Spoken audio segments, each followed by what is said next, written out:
Hi friends, ఇన్ని రోజులు మా ఊరు మీకు చూపించిన కదా. అదే ఇప్పుడు చూసిన తోటలు గవ్వే చూపిస్తా కదా. ఈరోజు నాకు తెలిసి ఒక వస్తువు చూపిస్తాను మీకు కనుక దాని పేరు తెలిస్తే నాకు కామెంట్ చేయండి.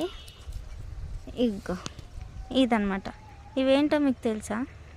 వీటి పేరు ఏంటో మీకు తెలుసా? జెన్యున్గా మనకి ఇవి జనరల్గా నేనైతే ఇప్పటి వరకు చెట్ల పైన ఎప్పుడు చూడలేను అనమాట. వీటిని ఇట్లా కిందనే చూసిన, ఇట్లా రోడ్ ఎంబటి. నా చిన్నప్పటి నుంచి నేనైతే కిందనే చూసిన. ఇగో ఇప్పుడు ఏది ఇగో ఈడ ఉంది ఒకటి, ఇట్లా ఈడ ఉంది, ఇంకా ఇంకో ఈడ ఉంది. అట్లనే చూసిన. చెట్టు పైన చూడడం మాత్రం నేను కూడా ఫస్ట్ టైమే. ఇంకా చాలా ఉన్నాయి ఈ చెట్టుకి. హద్దు పైన ఉన్నాయి కదా, ఆ ఎర్ర కనబడుతున్నాయి కదా, అవన్నీ అవే.